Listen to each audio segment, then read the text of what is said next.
chuchotis. Chaque histoire est un voyage magique. Tu es prêt pour partir dans un conte rigolo? Avec 3 petits groins, des maisons qui s'envolent et un grand méchant loup qui ne manque pas de souffle.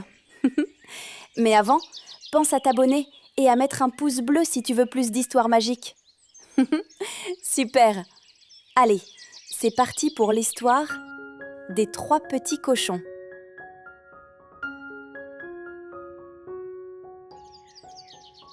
Il était une fois 3 petits cochons qui vivaient dans une forêt enchantée. Un jour, leur maman leur dit « Mes petits cochons chéris, il est temps de construire vos propres maisons. Mais attention, méfiez-vous, le grand méchant loup adore par-dessus tout croquer les petits cochons. » Les 3 petits cochons se regardèrent en souriant et ils partirent gaiement ensemble dans la même direction, emportant avec eux leur grande envie de découvrir le monde. Enfin, je veux dire, la forêt. Et c'est déjà beaucoup pour des petits cochons. Et leur incroyable aventure commença. Le premier petit cochon trouva un champ avec un immense tas de paille. C'est exactement ce qu'il me faut. Avec de la paille, ce sera vite fait, c'est léger. Et puis ça sent bon l'été. Avec un grand sourire, il assembla rapidement la paille pour en faire sa maison. Bon, c'est vrai qu'elle n'était pas bien solide.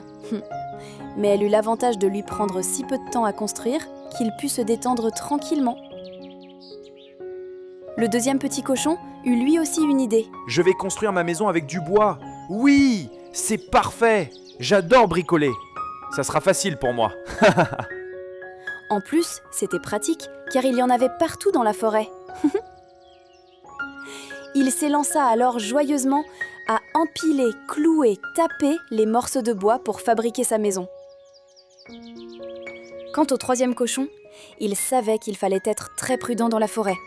C'est pourquoi il voulait une maison bien plus résistante que celle de ses frères. Il décida de construire sa maison avec des briques. C'est plus long, cela demande plus d'efforts, mais au moins je serai bien à l'abri. Et cela lui prit en effet plus de temps à notre dernier petit cochon. Il construisait sans relâche sa petite maison, à son rythme, brique par brique, à la sueur de son front. Et quand il eut enfin fini, il essuya la poussière de son groin et admira avec fierté sa jolie maison. Chacun son idée, chacun sa maison. Mais attention, car dans la forêt rôde le grand méchant loup. Qui est le plus beau, le plus fort, le plus soufflant des loups? C'est moi, bien sûr. Et oh là là, justement, il n'était pas loin du tout. Le grand méchant loup arriva devant la maison de paille, attiré par cette délicieuse odeur de petit cochon, pardi. Mais qu'est-ce que c'est que ça? On fait des habitations avec du foin maintenant? Amusé, il frappa poliment à la porte. Petit cochon, laisse-moi entrer, veux-tu? Non, non, non, vilain loup. La porte est fermée. Tu comptes souffler sur la serrure pour entrer? Se moqua le petit cochon. Précisément. Je vais souffler, et souffler si fort que ta maison de paille va s'envoler. Oups, le petit cochon ne s'attendait pas à ça. Et le loup souffla en effet si fort que... Pfiou! Tout vole, et la maison s'envole comme un simple château de cartes. Le petit cochon effrayé prit ses pattes à son cou et se mit à courir à toute vitesse, en couinant de peur jusqu'à chez son frère. Le grand méchant loup arriva devant la maison du deuxième petit cochon. Mais quelle jolie cabane dans les bois. Petit cochon, je sais que vous êtes là. Allez, laissez-moi entrer. Non, non, non, vilain loup. T'as pas vu? Ici, c'est interdit au grand méchant loup. Va voir ailleurs si on y est. Le ridiculisa le deuxième petit cochon, qui n'était pas impressionné, ayant toute confiance en ses clous et ses planches. Sauf que le loup n'avait plus envie de rire.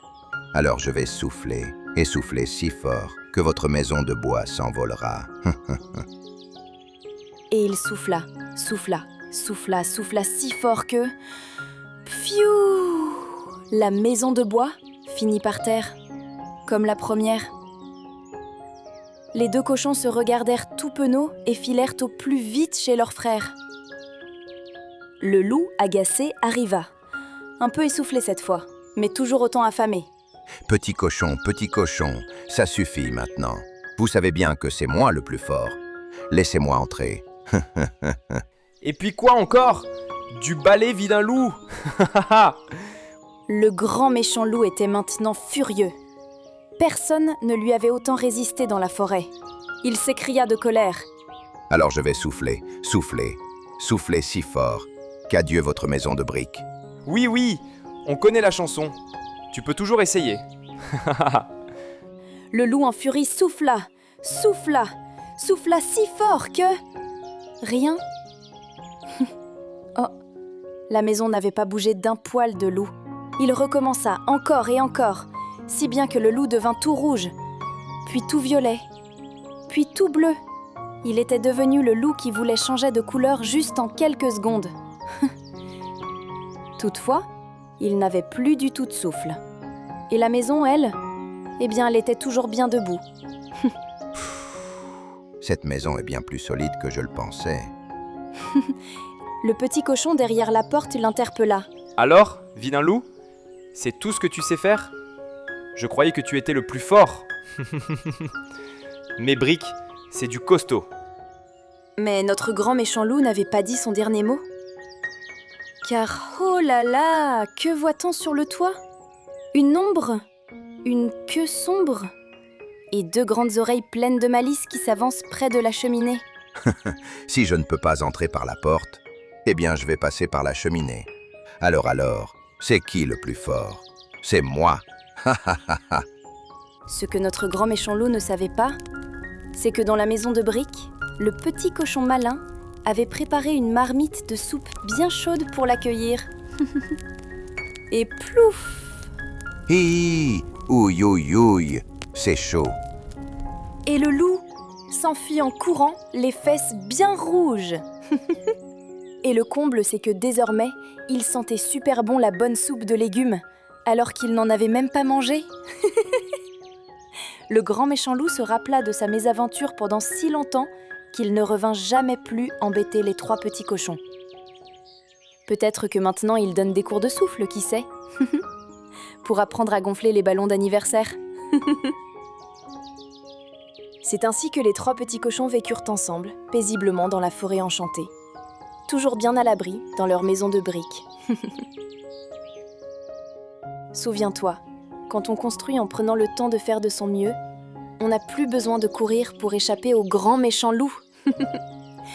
D'ailleurs, maintenant, on en connaît un, qui n'est plus près de fanfaronner dans la forêt.